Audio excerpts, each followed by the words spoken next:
ꯍꯥꯏꯕꯗꯨꯅ ꯃꯩꯔꯥꯕ ꯃꯃꯥꯏ ꯃꯃꯤꯠꯇꯣ ꯉꯥꯛꯁꯪ ꯉꯥꯡꯁꯤꯜꯂꯛꯏ ꯑꯗꯨꯕꯨ ꯃꯅꯥꯏꯁꯤꯡꯗꯨ ꯄ꯭ꯔꯕꯞ ꯆꯦꯟꯁꯤꯜꯂꯛꯂꯒ ꯃꯤꯒꯤ ꯃꯤꯠꯌꯦꯡꯐꯝꯗ ꯂꯦꯞꯇꯨꯅ ꯃꯩꯔꯥꯕꯕꯨ ꯈꯟꯖꯤꯜꯂꯤ ꯊꯪꯅꯕ ꯃꯤꯀꯨꯞꯇ ꯃꯈꯨꯠꯇ ꯄꯥꯏꯔꯛꯂꯤꯕ ꯐꯤ ꯃꯆꯦꯠꯁꯤꯡꯗꯨꯅ ꯃꯈꯣꯡꯗ ꯄꯛꯂꯤꯕꯗꯣ ꯇꯩꯊꯣꯛ ꯅꯥꯟꯊꯣꯛꯏ ꯅꯨꯄꯥꯗꯨ ꯍꯩꯅꯗꯕꯅ ꯃꯁꯥꯗꯨ ꯐꯨꯟꯒꯠꯂꯛꯂꯦ ꯑꯗꯨꯕꯨ ꯃꯤꯀꯨꯞꯁꯤꯗ ꯎꯄꯥꯏ ꯂꯩꯇꯦ ꯃꯥꯒꯤ ꯃꯇꯧ ꯈꯪꯕ ꯃꯅꯥꯏꯁꯤꯡꯅ ꯏꯁꯤꯡ ꯍꯥꯞꯇꯨꯅ ꯁꯤꯠ ꯅꯥꯟꯅ ꯇꯩꯊꯣꯛꯏ ꯅꯥꯎꯕꯁꯨ ꯄꯨꯛ ꯍꯧꯒꯠꯂꯛꯂꯒ ꯍꯥꯏꯔꯛꯏ ꯁꯤꯠ ꯅꯥꯜꯂꯦ ꯌꯥꯝꯕꯨꯡ ꯃꯤ ꯊꯥꯔꯒ ꯑꯁ꯭ꯋꯥꯏꯗꯒꯤ ꯑꯅꯧꯕ ꯑꯃ ꯂꯩꯍꯜꯂꯨꯔꯒꯦ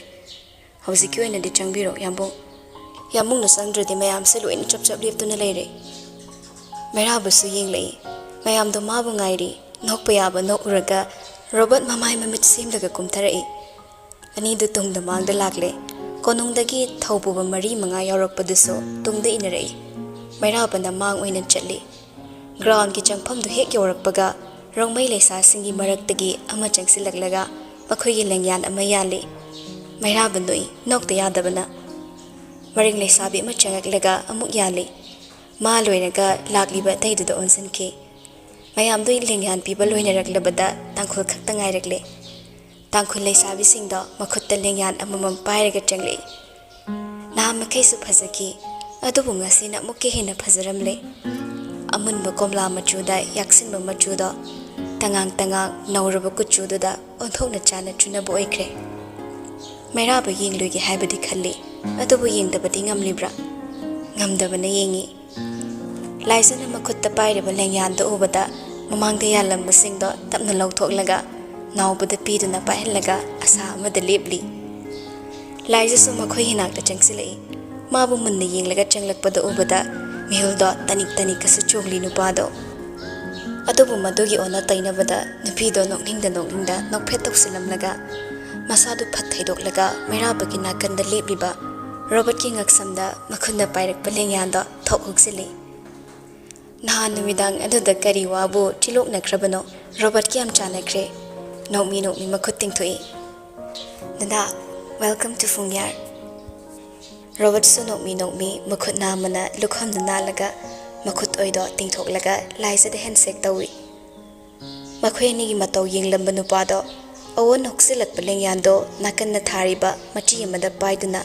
ꯂꯦꯡꯕꯥꯟꯗ ꯁꯥꯎꯝ ꯀꯟꯅ ꯍꯥꯏꯒꯠꯂꯝꯂꯒ ꯆꯔꯆ ꯇꯝꯅ ꯆꯨꯝꯗ꯭ꯔꯤꯡ ꯆꯪꯈꯤ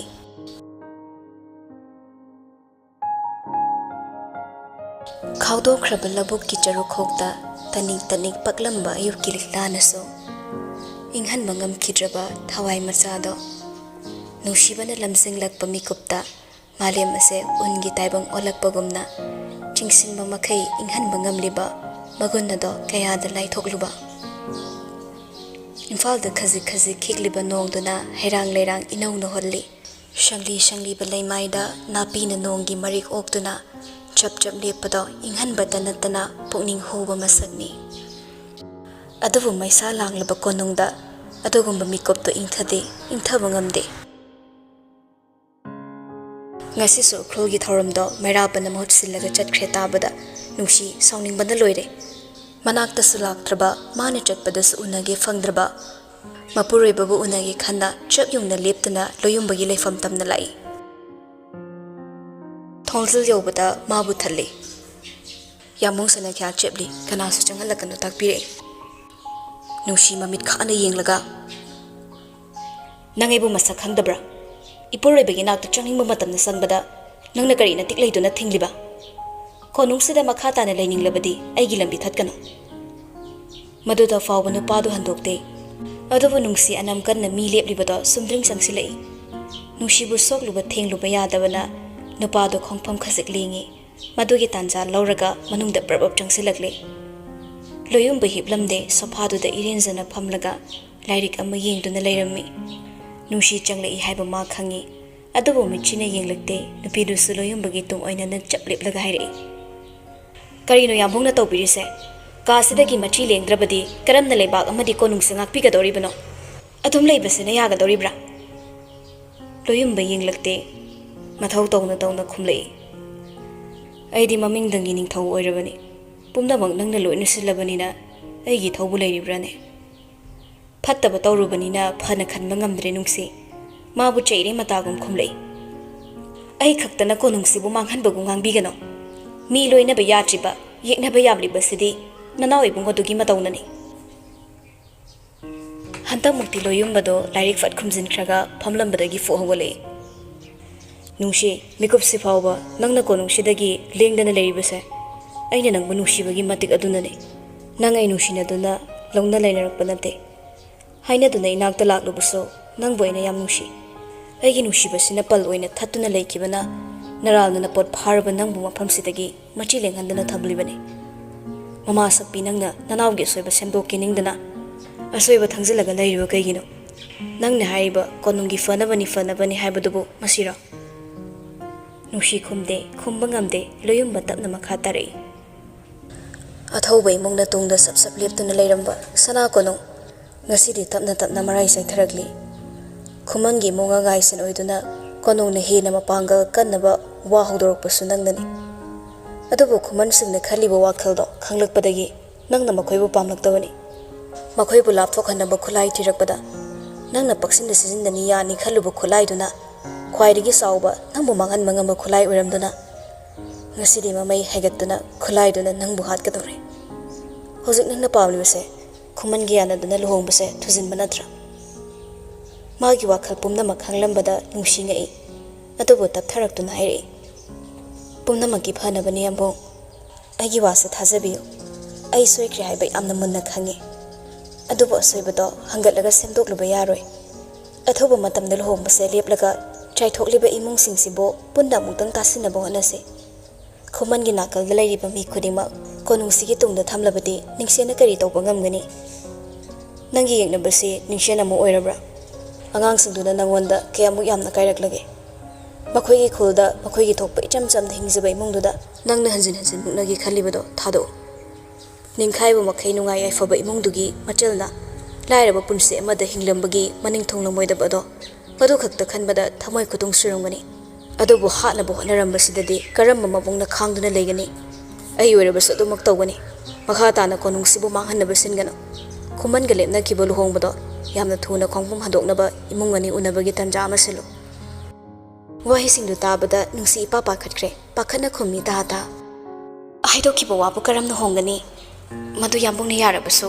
nanoi bungona yarakloi aibu phatte khalibaduna yamungna khangadaba amadi aingodagi nanoi bungoduna hena phattabani yamungi wa adubo pumnamaki mapu oiningba oizaba thiba nanauduna yagani khanbra ai khaktaro ningsengi yeknaribase mabuni ningsena hena sauribadi ningsena khanaba kana matasu saukiba leiti nungshi nangna tawthorakpa thabaktuna pumnamapu saunaba maram oirakpani chumi aigi naudo magi oizaba thi masada kanaba khaktabo mana maru oina lawi ai mayamani mana honba sorgi pungpham aina karigi khangloi thamoiduda karisu phawdana karigidamak ibema sanabu thiba chatkani ningselgi machalni khangdringai masagi oizaba thadoklaga chak thombagi machanupi adubo makhongna thongna thirubani masina taklibadi karisu natte magi kokthoda thangatliba konunggi bhar mayamse thangthabirabadi magase thamoi panba miyoibani haiba khanglakani saktina maruni haida hu kamliba nangna hu piramdrabadi ngasi aigi inauna napalamadi saktina semba hugi komsida putharibase putharamloi nungsi aidi mitomni losalagladi nachina naw ama toikiduna aibu phattaba tahallibanine masano oisarakpa mataudubo aina insinbani sira nang khaktanate aina sumabu phatlandabani pabungsana khyadi thamlase imasina mabu nakonbada sakti amadi phambal nusibagi mamangda karisu nate haina takpirami imasina pikna hondoklamnaba mabu nang aina yoglakpani nang aina yoglakpa matamduda nangna tambiki konungda asengba nusiba leite sakti gidamak mibu halabasu akaiba leite ningthe masagi napaldi chingzaugumna paiduna thamgadabani masini pikli mamagi nakongda nangna sirol tawkiba nangi siroldo tana matik chadaba mayambo aina inawbu yengsinba ngamkidabani adubu nungsi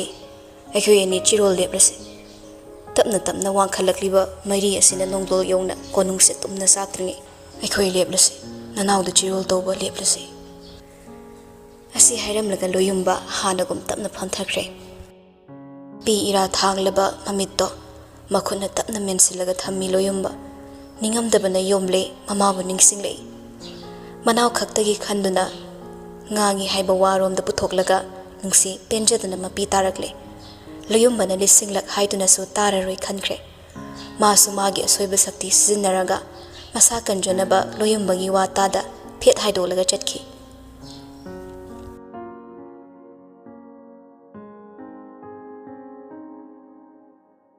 ꯍꯨꯝꯗꯨꯅ ꯄꯨꯈꯤꯕ ꯅꯥꯃꯤꯕꯒꯤ ꯈꯣꯡꯊꯥꯡꯗ ꯇꯨꯡ ꯏꯜꯂꯛꯄ ꯅꯣꯡꯃꯨꯅ ꯎꯈ꯭ꯔꯨꯜꯗꯁꯨ ꯅꯣꯡꯒꯤ ꯃꯅꯝ ꯂꯥꯛꯂꯦ ꯇꯔꯪ ꯇꯔꯪ ꯉꯥꯜꯂꯝꯕ ꯀꯣꯔꯧꯗꯣ ꯄꯥꯏꯁꯤꯜꯂꯛꯄ ꯅꯣꯡꯒꯤ ꯃꯄꯩꯅ ꯈꯖꯤꯛ ꯈꯖꯤꯛ ꯀꯨꯞꯁꯤꯟꯕ ꯍꯧꯔꯛꯂꯦ ꯆꯔꯆ ꯃꯃꯥꯡꯒꯤ ꯄꯥꯛꯂꯕ ꯂꯝꯄꯥꯛꯇꯨꯗ ꯁꯤꯜꯂꯤꯕ ꯕꯨꯐꯦꯗꯨꯗ ꯃꯤ ꯑꯌꯥꯝꯕ ꯂꯣꯏꯅ ꯂꯩꯔꯤ ꯆꯔꯆꯀꯤ ꯑꯣꯏꯕ ꯊꯧꯔꯝꯁꯤꯡ ꯂꯣꯏꯁꯤꯜꯂꯒ ꯃꯆꯤ ꯃꯆꯤ ꯂꯦꯞꯇꯨꯅ ꯋꯥꯔꯤ ꯁꯥꯅꯩ ꯁꯅꯥꯏꯕꯦꯝꯃꯁꯨ ꯔꯣꯕꯔꯠꯀ ꯋꯥꯔꯤ ꯁꯥꯔꯤ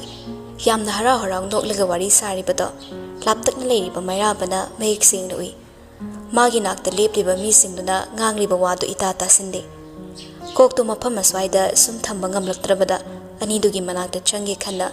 ꯃꯃꯥ ꯍꯦꯛ ꯂꯦꯛꯊꯣꯔꯛꯄꯗ ꯂꯤꯑꯣ ꯆꯪꯁꯤꯟꯈꯤꯕ ꯎꯕꯗ ꯆꯞ ꯂꯦꯞꯂꯒ ꯂꯩ ꯇꯥꯟꯖꯥꯗꯨꯗ ꯅꯥꯀꯜꯗ ꯂꯦꯞꯂꯝꯕ ꯅꯨꯄꯥ ꯑꯃꯅ ꯍꯥꯏꯔꯛꯏ ꯅꯤꯡꯊꯦꯝ ꯆꯥꯅꯕꯁꯨ ꯂꯣꯏꯈ꯭ꯔꯕꯅꯤ ꯅꯤꯡꯊꯦꯝꯗꯤ ꯁꯥ ꯆꯥꯗꯦ ꯍꯥꯏꯕꯒꯤꯗꯃꯛ ꯈꯨꯜꯗ ꯐꯪꯕ ꯃꯅꯥ ꯃꯁꯤꯡ ꯊꯣꯡꯗꯨꯅ ꯆꯔꯆꯀꯤ ꯍꯦꯛ ꯃꯅꯤꯡꯁꯤꯗ ꯂꯩꯕ ꯌꯨꯝ ꯃꯆꯥꯁꯤꯗ ꯂꯣꯏꯅ ꯁꯦꯝꯂꯒ ꯊꯝꯕꯅꯤ ꯅꯤꯡꯊꯦꯝ ꯍꯥꯏꯕꯁꯦ ꯅꯤꯡꯊꯧꯕꯨ ꯈꯪꯅꯔꯕꯁꯨ ꯅꯤꯡꯊꯧ ꯃꯆꯥꯅꯤ ꯑꯃꯠꯇꯅꯤ ꯈꯟꯗꯨꯅ ꯃꯈꯣꯏꯅ ꯃꯩꯔꯥꯕꯕꯨ ꯃꯅꯥꯎ ꯏꯕꯨꯡꯉꯣ ꯀꯧꯗꯦ ꯆꯥꯕꯒꯤ ꯍꯥꯏꯅꯔꯤꯉꯩꯗꯨꯗ ꯅꯨꯄꯥ ꯈꯔ ꯆꯪꯁꯤꯜꯂꯛꯂꯒ ꯍꯥꯏꯔꯛꯏ ꯑꯩꯒ ꯂꯥꯛꯃꯤꯟꯅꯕꯁꯦ ꯁꯝꯗꯥꯜ ꯈꯨꯜꯒꯤ ꯁꯤꯝꯔꯦꯁꯤꯡꯅꯤ ꯅꯤꯡꯊꯦꯝꯕꯨ ꯑꯃꯨꯛꯇꯪ ꯎꯅꯖꯒꯦ ꯍꯥꯏꯅ ꯆꯪꯂꯛꯄꯅꯤ ꯃꯈꯣꯏꯁꯨ ꯅꯤꯡꯊꯦꯝꯅ ꯆꯥꯕ ꯌꯥꯕꯁꯤꯡ ꯁꯦꯡꯅ ꯊꯣꯡꯗꯣꯛꯂꯒ ꯄꯨꯔꯛꯄꯅꯤ ꯃꯩꯔꯥꯕ ꯅꯨꯄꯥꯗꯨꯒ ꯈꯨꯠ ꯁꯣꯛꯅꯩ ꯃꯌꯥꯝꯅ ꯄꯪꯋꯥ ꯋꯥꯕꯤꯔꯦ ꯀꯗꯣꯝꯗ ꯆꯪꯒꯗꯕꯅꯣ ꯆꯪꯂꯁꯤ ꯁꯤꯝꯔꯦꯁꯤꯡ ꯎꯅꯕꯁꯨ ꯌꯥꯝ ꯅꯨꯡꯉꯥꯏꯖꯩ ꯁꯅꯥ ꯀꯣꯅꯨꯡꯗꯁꯨ ꯍꯦꯛ ꯍꯦꯛ ꯀꯣꯏꯊꯣꯛꯄꯤꯔꯣ ꯑꯩꯁꯨ ꯁꯣꯝꯗꯥꯜꯗ ꯀꯣꯏꯊꯣꯛꯆꯔꯛꯀꯦ ꯁꯣꯝꯗꯥꯜ ꯈꯨꯜꯗꯤ ꯁꯤꯝꯔꯦꯁꯤꯡꯅ ꯑꯌꯥꯝꯕ ꯇꯥꯕꯅꯤ ꯅꯤꯡꯊꯦꯝ ꯂꯥꯛꯂꯕꯗꯤ ꯖꯒꯣꯏ ꯇꯧꯗꯨꯅ ꯑꯣꯛꯆꯒꯦ ꯂꯥꯛꯂꯝꯗꯥꯏꯗ ꯄꯥꯎ ꯄꯤꯕꯤꯌꯨ ꯑꯇꯦꯟꯕ ꯋꯥꯔꯤ ꯈꯔ ꯇꯧꯔꯝꯂꯒ ꯃꯩꯔꯥꯕꯒꯤ ꯆꯥꯛ ꯁꯤꯜꯂꯤꯕ ꯑꯗꯣꯝꯗ ꯆꯪꯈ꯭ꯔꯦ ꯂꯤꯑꯣ ꯆꯪꯂꯛꯄ ꯎꯕꯗ ꯔꯣꯕꯔꯠ ꯃꯌꯥ ꯍꯤꯒꯠꯂꯝꯕꯗꯨ ꯆꯞ ꯂꯦꯞꯄꯤ ꯅꯨꯄꯥꯗꯨ ꯃꯁꯜꯕꯨ ꯌꯦꯡꯂꯒ ꯅꯣꯛꯃꯤ ꯅꯣꯛꯃꯤ ꯇꯧꯏ ꯍꯩꯅꯕ꯭ꯔꯣ ꯅꯪꯕꯨ ꯆꯥꯛꯁꯨ ꯏꯆꯥ ꯆꯥꯈꯤꯗꯕꯒꯨꯝ ꯇꯧꯏ ꯁꯥ ꯈꯨꯊꯣꯡꯁꯦ ꯍꯩꯅꯕ ꯋꯥꯠꯄ꯭ꯔꯥ ꯀꯔꯤ ꯆꯥꯅꯤꯡꯏ ꯂꯥꯏꯁ ꯃꯀꯣꯛ ꯇꯞꯅ ꯍꯥꯏꯔꯛꯏ ꯀꯩꯁꯨ ꯇꯧꯗꯦ ꯑꯃꯩ ꯃꯤ ꯌꯥꯝ ꯂꯥꯡꯕꯁꯦ ꯈꯔꯗꯤ ꯋꯥꯏ ꯆꯔꯆ ꯃꯅꯨꯡꯗ ꯑꯋꯣꯟ ꯂꯩꯈꯤꯕꯅꯤ ꯆꯪꯂꯒ ꯄꯣꯊꯥꯔꯁꯨ ꯑꯁꯤꯒꯨꯝꯕꯁꯦ ꯍꯩꯅꯗ꯭ꯔꯕꯁꯨ ꯇꯞꯅ ꯇꯞꯅ ꯍꯩꯅꯅꯕ ꯍꯣꯠꯅꯁꯤ ꯂꯣꯟꯁꯨ ꯇꯝꯕꯤꯒꯦ ꯆꯠꯅꯕꯤ ꯈꯨꯗꯤꯡ ꯍꯥꯏꯒꯦ ꯁꯍꯔꯒꯤ ꯑꯔꯪꯕ ꯃꯉꯥꯜꯗ ꯄꯨꯟꯁꯤ ꯂꯦꯜꯂꯨꯔꯕꯁꯨ ꯑꯩꯈꯣꯏ ꯏꯁꯥꯒꯤ ꯍꯧꯔꯛꯐꯝ ꯀꯥꯎꯔꯣꯏꯁꯤ ꯅꯪꯅ ꯑꯩꯅ ꯃꯩꯇꯩꯂꯣꯟ ꯉꯥꯡꯂꯦ ꯃꯩꯇꯩꯁꯤꯡꯒ ꯃꯔꯨꯞ ꯑꯣꯏꯔꯦ ꯍꯥꯏꯗꯨꯅꯁꯨ ꯀ꯭ꯋꯥꯛꯅ ꯋꯥꯍꯣꯡꯒꯤ ꯃꯇꯨ ꯊꯦꯠꯂꯒ ꯀꯔꯝꯅ ꯋꯥꯍꯣꯡ ꯑꯣꯟꯒꯅꯤ ꯂꯣꯏꯁꯤꯜꯂꯛꯄꯗ ꯃꯥꯒꯤ ꯃꯥꯒꯤ ꯍꯥꯏꯕꯗꯨꯅ ꯈꯥꯏꯗꯣꯔꯛꯄ ꯇꯥꯕꯅꯤ ꯋꯥ ꯉꯥꯡꯕꯗ ꯇꯥꯡꯈꯨꯜꯂꯣꯟ ꯈꯔ ꯈꯔ ꯁꯤꯖꯤꯟꯅꯧ ꯂꯩꯔꯤꯕꯁꯤꯡꯒꯁꯨ ꯉꯥꯡꯅꯧ ꯑꯩ ꯇꯞꯅ ꯇꯞꯅ ꯇꯝꯕꯤꯒꯦ ꯆꯥꯛꯆꯥ ꯌꯨꯊꯛ ꯄꯨꯟꯕꯁꯤꯡꯒ ꯂꯣꯏꯅꯔꯕꯅꯤꯅ ꯍꯦꯟꯅꯁꯨ ꯀꯝꯐꯣꯔꯇꯦꯕꯜ ꯑꯣꯏꯕ ꯍꯦꯟꯕꯅꯤ ꯏꯆꯝ ꯆꯝꯅ ꯍꯥꯏꯔꯕꯁꯨ ꯐꯨꯝꯗꯨꯅ ꯍꯥꯏꯅꯤꯡꯂꯤꯕ ꯃꯅꯨꯡꯒꯤ ꯋꯥꯔꯤꯗ ꯑꯥꯔꯊ ꯆꯥꯝꯃ ꯄꯨꯔꯤ ꯃꯈꯥ ꯇꯥꯅꯔꯛꯂꯕꯗꯤ ꯋꯥꯔꯤꯗꯨ ꯀꯔꯤꯅꯣꯃ ꯇꯧꯔꯛꯂꯅꯤ ꯈꯪꯕꯅ ꯂꯥꯏꯖ ꯔꯣꯕꯔꯠꯇ ꯍꯥꯏꯐꯦꯠ ꯌꯦꯡꯂꯝꯂꯒ ꯆꯔꯆꯂꯣꯝꯗ ꯆꯠꯈ꯭ꯔꯦ ꯑꯅꯤꯗꯨ ꯑꯃꯨꯛ ꯇꯔꯛ ꯇꯔꯛ ꯂꯦꯞꯍꯧꯏ ꯂꯥꯜꯂꯕꯗꯤ ꯂꯥꯜꯂꯦ ꯍꯥꯏꯕ ꯔꯣꯕꯔꯠꯅꯤ ꯅꯍꯥꯟ ꯃꯈꯩ ꯃꯇꯥꯡ ꯐꯪꯗꯗꯨꯅ ꯇꯨꯃꯤꯟꯅ ꯂꯩꯔꯕꯁꯨ ꯉꯁꯤꯗꯤ ꯇꯞꯂꯞ ꯍꯥꯏꯔꯛꯏ ꯂꯤꯑꯣꯕꯨꯗꯤ ꯌꯦꯡꯗꯅ ꯑꯩꯈꯣꯏ ꯌꯥꯝ ꯁꯣꯏꯈ꯭ꯔꯦ ꯂꯤꯑꯣ ꯑꯩꯈꯣꯏ ꯌꯥꯝ ꯁꯣꯏꯈ꯭ꯔꯦ ꯑꯩꯒꯤ ꯏꯃꯨꯡꯒꯤ ꯃꯤꯁꯦ ꯑꯩꯅ ꯂꯥꯛꯁꯤꯟꯕ ꯉꯝꯍꯧꯗ꯭ꯔꯦ ꯑꯩꯒꯤ ꯏꯆꯜꯁꯦ ꯑꯁꯨꯛ ꯄꯨꯛꯆꯦꯜ ꯄꯤꯛꯂꯝꯒꯅꯤ ꯍꯥꯏꯕꯗꯤ ꯑꯩꯅ ꯂꯥꯝꯗꯨꯅ ꯈꯜꯂꯨꯗꯦ ꯂꯥꯜꯂꯕꯗꯤ ꯂꯥꯜꯂꯦ ꯍꯥꯏꯕ ꯉꯝꯂꯤꯕ ꯑꯗꯨ ꯈ꯭ꯋꯥꯏꯗꯒꯤ ꯑꯐꯕ ꯒꯨꯟ ꯑꯃꯅꯤ ꯑꯩ ꯅꯪꯕꯨ ꯁꯥꯎꯔꯕꯁꯨ ꯅꯪꯕꯨ ꯋꯥꯔꯧꯗꯦ ꯔꯣꯕꯔꯠ ꯑꯩ ꯃꯕꯨꯡ ꯑꯃꯅꯤ ꯅꯪꯁꯨ ꯃꯆꯜ ꯑꯃꯒꯤ ꯃꯕꯨꯡꯅꯤ ꯑꯩꯒꯤ ꯏꯆꯜꯁꯤꯅ ꯃꯤ ꯍꯥꯠꯂꯕꯁꯨ ꯑꯩ ꯏꯆꯜꯒꯤꯗꯃꯛ ꯂꯦꯞꯇꯨꯅ ꯃꯥꯕꯨ ꯀꯟꯈꯠꯀꯅꯤ ꯐꯠꯇꯕ ꯊꯕꯛ ꯇꯧꯔꯕꯁꯨ ꯑꯩꯅ ꯃꯥꯒꯤ ꯃꯇꯨ ꯅꯥꯝꯃ ꯁꯣꯛꯄ ꯄꯥꯝꯂꯣꯏ ꯑꯩꯉꯣꯟꯗ ꯐꯥꯎꯔꯤꯕ ꯑꯁꯤꯒꯨꯝ ꯅꯪꯁꯨ ꯅꯆꯜꯒꯤꯗꯃꯛ ꯐꯥꯎꯔꯝꯒꯅꯤ ꯍꯥꯏꯕ ꯑꯩ ꯃꯨꯟꯅ ꯈꯪꯏ ꯑꯗꯨꯅ ꯔꯣꯕꯔꯠ ꯑꯩꯅ ꯅꯈꯣꯏꯕꯨ ꯑꯟꯗꯔꯁꯇꯦꯟ ꯇꯧꯕ ꯉꯝꯅꯕ ꯍꯣꯠꯅꯔꯤꯕ ꯑꯁꯤꯒꯨꯝ ꯑꯩꯕꯨꯁꯨ ꯅꯈꯣꯏꯅ ꯑꯟꯗꯔꯁꯇꯦꯟ ꯇꯧꯕ ꯉꯝꯅꯕ ꯍꯣꯠꯅꯧ ꯔꯣꯕꯔꯠ ꯈꯨꯝꯗꯦ ꯌꯦꯡꯕꯗꯃꯛ ꯌꯦꯛꯂꯛꯏ ꯅꯪꯒꯤ ꯅꯆꯜꯕꯨ ꯑꯩꯅ ꯉꯥꯛꯄꯤꯕ ꯉꯝꯂꯣꯏ ꯍꯥꯏꯗꯨꯅꯁꯨ ꯃꯕꯨꯡ ꯑꯃꯗꯒꯤ ꯃꯆꯜꯕꯨ ꯁꯦꯠꯇꯨꯅ ꯃꯥꯡꯍꯟꯕꯗꯤ ꯈꯟꯊꯔꯨꯕꯗ ꯇꯨ ꯆꯨꯡꯕ ꯐꯥꯎꯏ ꯑꯩꯒꯤ ꯂꯃꯟ ꯈꯨꯝꯕꯒꯤ ꯃꯁꯛꯇꯤ ꯅꯈꯣꯏꯗꯒꯤ ꯂꯥꯞꯅ ꯂꯩꯕꯁꯤꯅ ꯂꯦꯞꯂꯁꯅꯨ ꯅꯪꯅ ꯀꯆꯪꯕꯨ ꯊꯋꯥꯏ ꯃꯀꯨꯝ ꯅꯨꯡꯁꯤꯗ꯭ꯔꯕꯁꯨ ꯑꯄꯥꯝ ꯅꯨꯡꯁꯤꯒꯤ ꯃꯤꯠꯌꯦꯡꯅ ꯌꯦꯡꯂꯦ ꯍꯥꯏꯕ ꯑꯩ ꯈꯪꯏ ꯑꯗꯨꯕꯨ ꯅꯪ ꯑꯩꯒꯤ ꯏꯆꯜꯒꯤꯗꯃꯛ ꯃꯇꯤꯛ ꯆꯥꯗꯦ ꯑꯩꯅ ꯑꯩꯒꯤ ꯏꯆꯜꯕꯨ ꯊꯥꯖꯒꯗꯕ ꯃꯤꯁꯛꯇꯨꯗꯤ ꯄꯨꯝꯅꯃꯛꯀꯤ ꯃꯃꯥꯡꯗ ꯑꯩꯒꯤ ꯏꯆꯜꯕꯨ ꯈ꯭ꯋꯥꯏꯗꯒꯤ ꯍꯥꯟꯅ ꯊꯝꯕ ꯃꯤꯁꯛꯇꯨꯗꯅꯤ ꯃꯁꯥꯒꯤ ꯑꯣꯏꯖꯕꯗ ꯉꯥꯎꯕ ꯃꯕꯨꯛ ꯐꯠꯇꯕ ꯀꯅꯥꯗ ꯅꯠꯇ꯭ꯔꯒ ꯂꯤꯟ ꯑꯃꯣꯝꯒꯤ ꯃꯀꯣꯟ ꯑꯣꯏꯔꯤꯕ ꯅꯪꯒꯤ ꯌꯨꯝꯗ ꯑꯩꯒꯤ ꯏꯆꯜꯕꯨ ꯊꯥꯖꯔꯣꯏ ꯃꯤꯀꯞ ꯊꯣꯛꯎ ꯅꯪꯅ ꯈꯜꯂꯤꯕꯗꯨ ꯑꯣꯏꯔꯣꯏ Thamoida karino matawi wahaido adubu khumnide Robert Leoda amuk lai thokna makha tare Jagoi lebani ngak leradi horaklani ta hankhina urkhul sida toina lakpa nate fungyar yam chawbani nangna sida boring churaso horen aso ai phokoi tholuse Nongkhong kungna inga ingin gi matawna purakle makup nonglikse adubu miyamdo lambaktagi machi lengnade khajik ta taba nongduna masada chotpado nunghaiba loktuna leinare Somdana church manungduda leisabi pakhang singdo jagoi auraiba isai ngangbana ngangba tawraga lei laizana phamlibado ubada awan prabab changsilaklaga haire jagoi sabe yausira ai hairoida haitrabasu tamgadawbane tamnana karam haigera jagoi di horen thenglaga sagadawbane hojik tamnabati yamna haigani laisa makok tamnai kona fazana sarase imanai Jahi horakpada ikui-kuidana lurafani haugani mado nangnaba phasana tamlaga sase ngasidi ikaise tamlaso hairoi awon noklaga nangi se pakhangi mamangli kayo malika kanano igi pakhangsina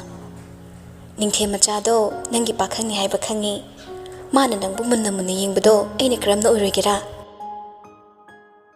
laisa khumde tuminale awon sung wari ngehak toramlaga stage mathakta kakhatkre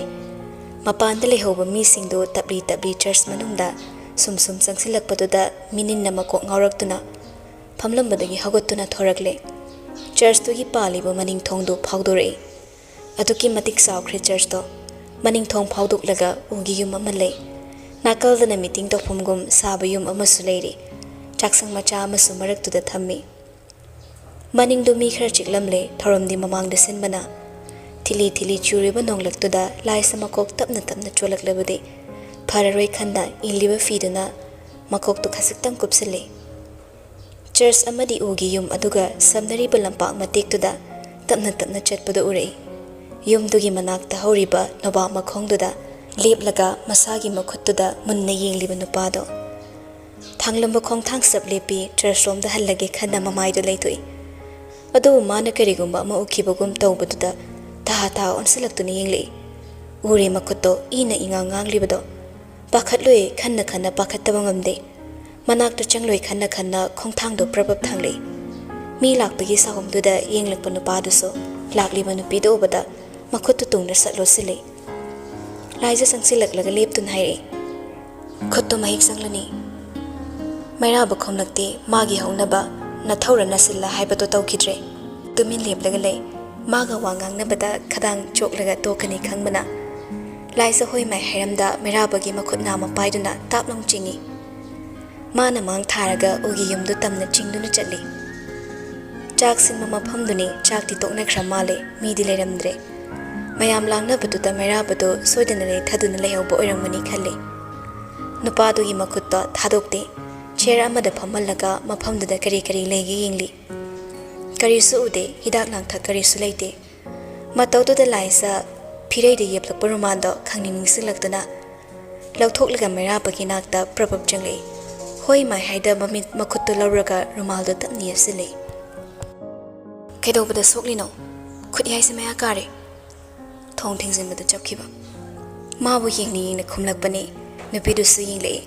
adubu michane anido fathaidok la khummi Yum hek yobagi hidak hapiroro sum thamnadi pharoi ei sangdre sugumba sokuma chama suda mata manghan basangde wahai du da nungsi malaktraduna laisa kisi do khanglak lakselei chaina duna nupa do khanglaw lawrei naine karino laisa khumde mami to kharap yinglamlaga phugogotki chatki gadabage adubu mana khongkapani thangba hobaga phamlam nupa do phughogolaklaga nupidugi khodang phai Trina Paduna Nakal Giwalduda Sapu ikan kandana kiknamsile Mikup amada chon tharamda Oithang mama kutuna laisagi khawri chap chana paisile Met banate chumna tapai bani Nupidu ingangakna tathak yingle Si khangra Mohang du karino khangde Adubu laisa sauning ni yingli Meraba noksu nokte sausu saude Makuta dumak thamlaga haire Coffee hek thakminarambada sining singo Ai mi hat pangamgadaba nupani nang hanadaisu khangamni mataudu kiba amabu yaurakle laija sauna magi makhorida thamliba marabagi makhutto laktana kanthoi robot ki matang oiramlani khangmana khumrei sau sauna aigi punsini aigi apambani ka henu so sitabe tawbirakano thamoi pandabagi pandaba pandana dum leibiyo aina thamoi panbaga nangna coffee thakminabaga mari leinade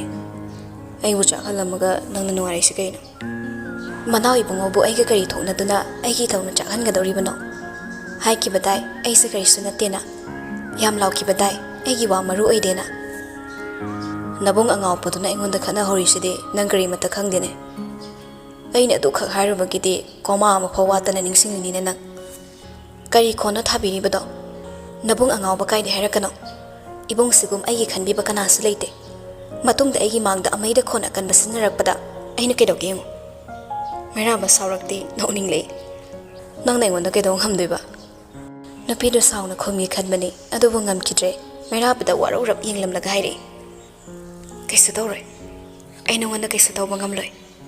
nasage aseng basaktam phawba lepche bangam daba manhoi bungoda aina kari hairuni aidi ngasi suning singli nimit aduda ahinga aduda ukiba nangi saktamdo ahinga si suning singli ifamda handuna laklaroi daba saktam adu kidamak leiraroi aiso aiga apamani khumani bongobu nungsininga nusigani nungsinindraga tokani hairam laga ta sundring thoki saktam do uri makhai magi mathau kausabani wadu hairam linge manungdadi meraba gyan khara tabagum tawi adubu nupidu otrabada sorama tapna honthai wakal du hena khanjindana bonai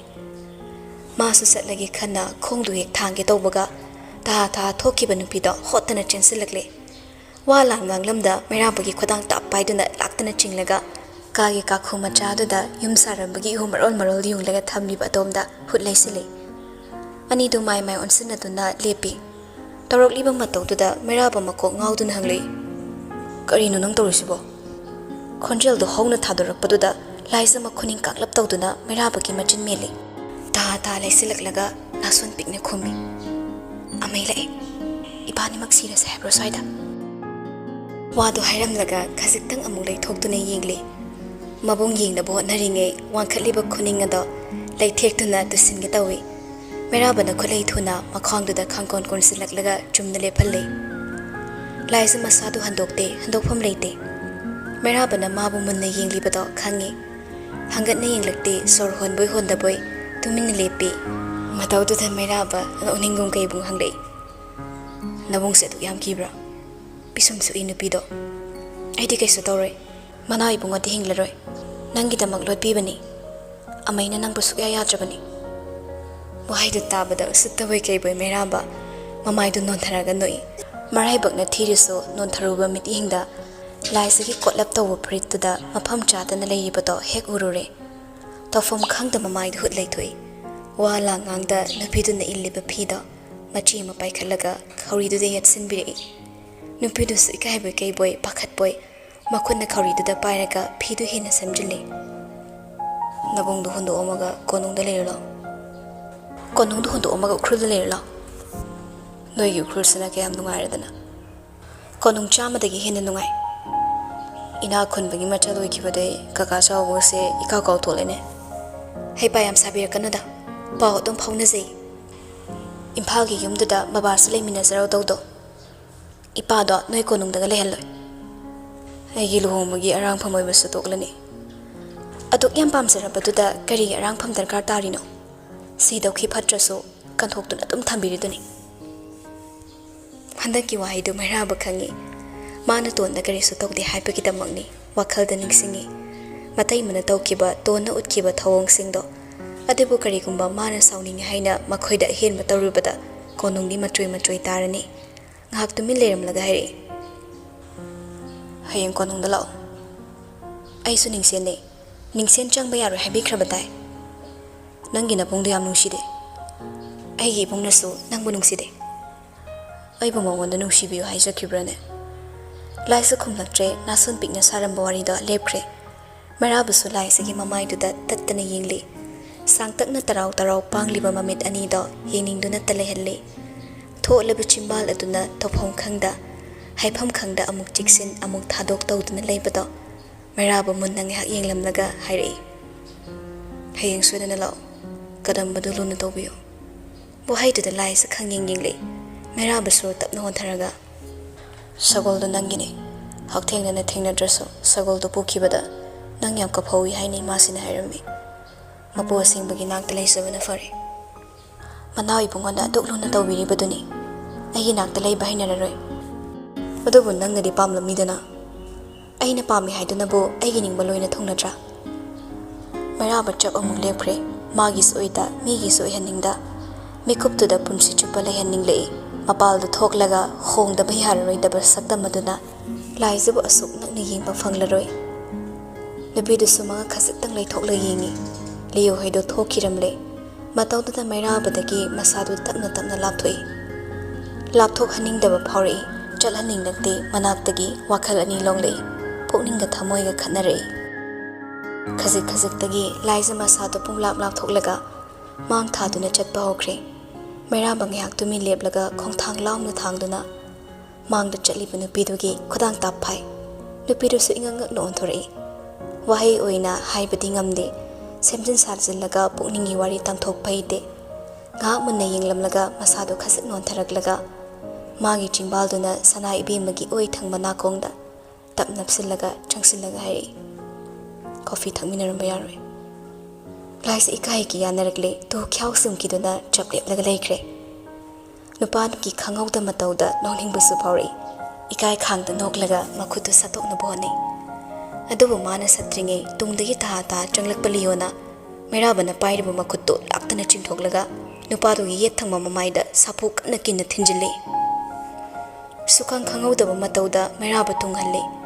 ꯊꯤꯟꯊꯗ ꯆꯤꯝꯕꯥꯜꯗꯒꯤ E ꯇꯥꯔꯛꯂꯤ ꯂꯤꯌꯣ ꯃꯀꯣꯛꯇꯨ ꯐꯠ ꯅꯣꯟꯊꯔꯝꯂꯒ ꯇꯞꯅ ꯑꯃꯨꯛ ꯍꯥꯏꯒꯠꯂꯒ ꯍꯥꯏꯔꯛꯏ ꯉꯥꯛꯄꯤꯒꯅꯤ